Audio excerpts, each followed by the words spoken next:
Varicose veins కి సరైన చికిత్స కోసం సంప్రదించండి ఎవిస్ హాస్పిటల్. నమస్తే రమగారు. నమస్తే జయ. రమగారు, మనకి ఈ నెలలోనే శివరాత్రి ఉంది. శివరాత్రి అనగానే ఉపవాసం, జాగరణ, వీటికి సంబంధించి ఎన్నో అనుమానాలు ఉంటాయి. ఎలా ఉపవాసం చేయాలి, జాగరణని ఎలా మొదలుపెట్టి ఎలా పూర్తి చేయాలని, వాటి గురించి ఒక్కసారి డిస్కస్ చేద్దామండి. తప్పకుండా జయ. పర్వదినం ఇది మా అద్భుతమైన రోజు కదా. అవును, పండగలు మానేయచ్చు, పర్వదినాలు మానేయకూడదు. అవునండి, పర్వదినం మానకూడదు. మనకి ప్రతి నెల శివరాత్రి వస్తుంది. అవును, త్రయోదశి చతుర్దశి కలయిక. త్రయోదశి వెళ్తూ ఉండాలి, చతుర్దశి వస్తూ ఉండాలి. ఇలా ఉన్నప్పుడు దీన్ని మహాశివరాత్రి అని చెప్తారు. ఈ మాస శివరాత్రుల్లో అద్భుతమైన మాస శివరాత్రి మహాశివరాత్రి. మామూలుగా మహాశివరాత్రిలో తప్పకుండా మనిషి అయి పుట్టినవాడు శివారాధన చేయాలంటారు. చేయం మనం. అసలు మహాశివరాత్రులు జ్ఞాపకమే ఉండవు. అవును, చూసుకోరు. రోజువారీ క్యాలెండర్ పెద్దగా పట్టించుకోము, ఎవరికి ఉండదు, పెద్దగా పట్టించుకోము. కానీ మహాశివరాత్రి ఇది పర్వదినము. మనం శ్రద్ధగా భక్తితోటి వేడుకగా కూడా జరుపుకునేందుకు తప్పకుండా ఇది అవకాశం ఇస్తుంది. కాబట్టి ఈ ఒక్క రోజైనా మనం శివరాత్రి నాడు చెప్పబడేటువంటి విధి విధానాలు కనుక ఆచరిస్తే చాలా మంచిది. దీంట్లో కుల మత జాతి వయో విచక్షణ లేదు. పర్వదినం ప్రతివాడికి అవసరమే. ఎంత చిన్నది చేసినా ఫలితం ఇస్తుంది. ఈ పర్వదినాల ప్రత్యేకత ఏంటంటే నువ్వు చేసి తీరాలి అదేమిటో అమోఘంగా అనేం కాదు. నువ్వు ఏం చేసినా ఫలితాన్ని ఇచ్చే రోజు. నువ్వు రోజువారీ చేసేదే, రోజువారీ స్నానం చేస్తావు, రోజువారీ దండం పెట్టుకుంటావు అనుకో. అవును, సంవత్సరం అంతా పెడతాం. శివరాత్రి నాడు పెట్టింది కోటి రకాలుగా, కోటి గుణితంగా మనకి ప్రయోజనాన్ని ఇస్తుంది. మనకి ప్రయోజనం ఎక్కువ సిద్ధించే సమయాన్ని మనం వాడుకోవాలి కదా. అవును, ఎప్పుడు ఏం చేస్తాం మనం, ఆఫర్లు ఉన్నప్పుడు కొనుక్కుంటాం. ఇది బంపర్ ఆఫర్ మనకి. అందుకని ఈ రోజున భక్తి, శ్రద్ధ, తాత్పర్యాలతోటి వ్యవహరిస్తే బాగుంటుంది. ఇంకా ఈ రోజు అనుసరించాల్సిన విధి విధానాలు, జనరల్ శివరాత్రి యొక్క ప్రత్యేకత. శివరాత్రి అనగానే ఉపవాసం, జాగారం, అంతే. ఉపవాసించటము, జాగరణ చేయటము. ఉపవాసాల్లో కూడా ఏవో 2-3 రకాల పద్ధతులు. ఉపవాసం చేయటం అంటే సాధారణంగా ఉపవాసం అనగానే అన్నం అనేయటం అనే ఒక పాయింట్ ఉంటుంది. కానీ నిజానికి ఉపవాసం అంటే అది కాదు. ఉపసమీప వసన, ఉపసమీపే అంటారు. అసలు సమీపం, పక్కనే ఉండటం, భగవంతుడితో పాటు ఉండటం, భగవంతుడిని నీతో ఉంచుకోవటం. నువ్వు ఆయనతో ఉండాలంటే కైలాసానికి ఎటా వెళ్తామండి, ఆయన వెంటనే ఒక వెటకారాలు వస్తాయి. ఆయన నీతో ఉంచుకో. నీ లోపల భగవంతుడు ఉన్నాడని జ్ఞాపకం పెట్టుకో. మన లోపలే ఉన్నాడు కదా. అవును కదా.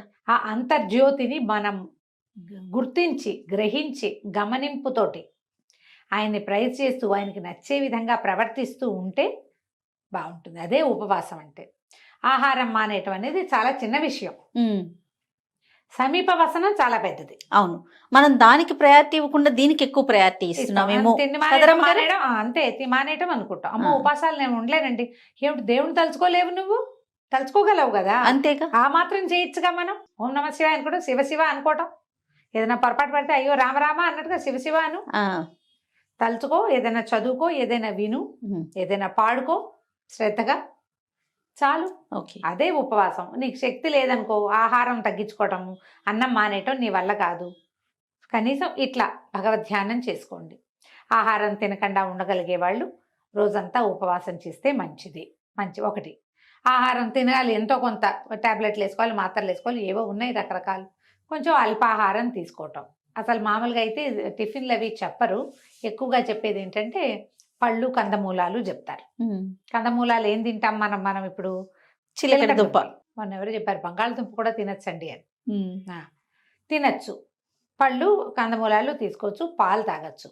మజ్జిగ సాధారణంగా చెప్పరు. ఇవి తీసుకోండి. ఏదో మాత్రలు వేసుకోవాల్సిన వాళ్ళు అందరికీ ఇవాళ రేపు థైరో నార్మల్ వేసుకుంటారు, బీపీ టాబ్లెట్ వేసుకోవాలి, షుగర్ టాబ్లెట్ వేసుకోవాలి. డయాబెటీస్కి తప్పదు కదా, మెయింటెనెన్స్కి. అలాంటప్పుడు ఏదైనా ఇలాంటిది ఒకటి తీసుకుని అది తీసుకోవటం. కొంచెం ఆహారం లేకుండా ఉండగలం కానీ ఏమిటో వీక్గా ఉంటుందండి అంటారు. వీక్గా ఉండేవాళ్ళు నీళ్ళల్లో కొంచెం తేనె వేసుకుని తీసుకోవచ్చు, కొబ్బరి నీళ్ళు తాగొచ్చు, ఏదైనా పళ్ళు గిళ్ళు తీసుకోవచ్చు. ఇవి తీసుకుంటూ రోజుని మనం చక్కగా ముందుకు తీసుకెళ్తాం. అక్కడి నుంచి జాగరణ. ఈ ఉపవాస నియమం కూడా అన్నం మానేటంటే దీనికి ఎట్లా అంటే ముందు రోజు రాత్రి కూడా తినకూడదు జయ. ఏకాదశి కూడా అంతే కదా. ముందు రోజు రాత్రి కూడా అన్నం తినకూడదు. ఏదో తద్భిన్నం ఏదో తింటారు, అల్పాహారం అది తీసుకోవటం. మా శివరాత్రి నాడు 2 పూటలు లేదు. మరుసటి రోజు ఉదయం భోజనం చేయొచ్చు. స్నానం చేసి పూజా విధానం చూసుకుని ఏదైనా దేవాలయానికి వెళ్ళదలుచుకుంటే వెళ్ళొచ్చి ఆహార స్వీకారం చేయొచ్చు. జాగరణకి ఇంకో నియమం ఉంది. జాగరణ, శివరాత్రి జాగారం అంటే ఇది వరకు చిన్నప్పుడు ఓ టికెట్ మీద 2 సినిమాలు అవి ఉంటుంటాయి. అవును. సినిమా చూడడము, టీవీ చూడడము, టీవీలో కూడా బోల్డ్ సినిమాలు వేస్తుంటారు. ఏమిటో అది కాదేమో అని అనిపిస్తుంది జయ. కానీ ఇంకోలా చేయండి అని ఏం చెప్తాము? Present. శివనామస్మరణ చేయండి, హరికథలు వినండి, ఎక్కడ ఏదైనా చదువుకోండి అంటే నిద్ర వస్తుంది. అవును. నిద్ర వస్తుంది. సినిమా ఉంటే ఏదో కొంచెం ఇంట్రెస్టింగ్, అది కూడా ఏదైనా భక్తి సినిమా ఉంటే కొంచెం కొంత సూక్ష్మంలో మోక్షం అంతే. అంతే. అవకాశం ఉంటే ఏదో సినిమా చూసి జాగారం చేయటం. అక్కడి నుంచి మర్నాడు సాయంకాలం దాకా నిద్రపోకూడదు. ఏకాదశి ద్వాదశి నియమాల్లో నేను చెప్తాను కాదు ఇది. అవునవును. ఎలాగా మనం ఏకాదశి నాడు జాగారం చేస్తే, జాగారమే కాదు ఉపవాసం చేసినా ద్వాదశి నాడు పగలు పడుకోకూడదు. అవును. చుక్కలు చూడాలి. అవును. ఈ శివరాత్రి కూడా అంతే. శివరాత్రి కూడా ఇది నియమం. చేయగలిగితే చేయటం, ఎంత చేయగలిగితే అంత.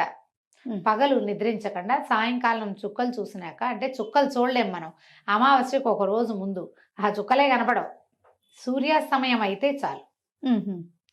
ఏదైనా కొంచెం తిని పడుకోవచ్చు ఉండగలిగిన వాళ్ళు. ఉండలేని వాళ్ళు రాత్రంతా జాగారం ఉన్నామని మర్నాడు పొద్దున నిద్రపోకూడదు. నిద్రపోతే ఫలితం లభించదు అసలు. మనం ఆ జాగారం చేయలేము, ఏదో కొంతమంది చేస్తాం. లింగోద్భవ కాలం వరకు చేస్తే కనీసం అర్ధరాత్రి 12:30, 1 గంటకి దాకా మనం శివారాధన చేసుకుని ఎక్కడైనా దేవాలయంలో డబ్బులు కట్టాము, అక్కడేమో ఇది చేస్తారు, ఏకాదశి రుద్రాభిషేకం చేస్తారు, భస్మాభిషేకాలు చేస్తారు. అక్కడికి వెళ్ళే దర్శనం సేవ చేసుకున్నాం, ఇంటికి వచ్చి శివా నా వల్ల ఇంతే అవుతుందని దండం పెట్టుకుని నిద్రపోవచ్చు.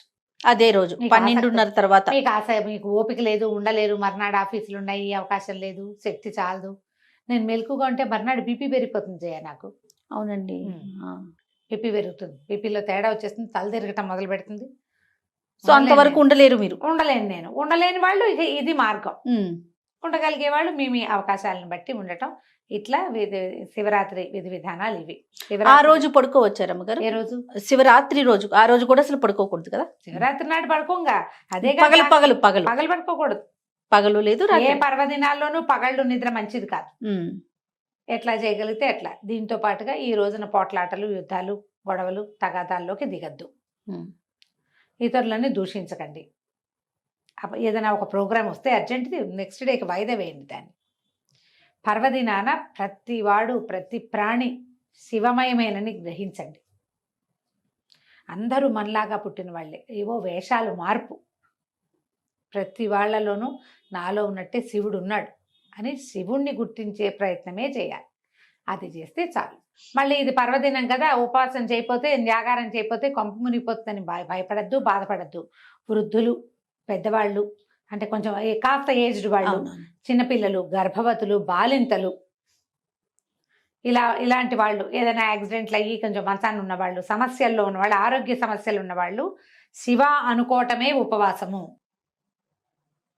ఇవాళ పరమశివుని యొక్క అద్భుతమైన దినం అని జ్ఞాపకం పెట్టుకుని ఈ పర్వదినాన్ని నామ సంకీర్తనతోటి పూర్తి చేసుకోండి. ఉపవాస జాగారాలు మీరు చేయకపోయినా పర్వాలేదు. ఎవరైనా కడుపుతో ఉన్న వాళ్ళు మేము చేచా అని ప్రశ్నలు తెగేస్తారు, అలాంటివి చెయ్యొద్దు. ఆహార స్వీకారం లేకపోతే ప్రెగ్నెన్సీలో చాలా ఇబ్బందులు అవుతాయి. బాలింతలు కూడా పాలుండవు పిల్లలకి. అందుకని అటువంటివి చేయబోకండి. శివుణ్ణి తలుచుకోండి. వీలైతే ఒక దేవాలయ దర్శనం చేసిరండి, అవకాశం ఉంటే. మళ్ళీ ప్రెగ్నెన్సీలో 7వ నెల వచ్చాక ఇంకా దేవాలయ దర్శనం కూడా లేదు, ఇంట్లో కూర్చునే దేవుణ్ణి తలుచుకోండి. అంతే. ఇట్లా మనం శివరాత్రిని ముందుకు తీసుకెళ్ళాలి. రైట్ అమ్మగారు. నమస్తే అండి. నమస్తే జయ.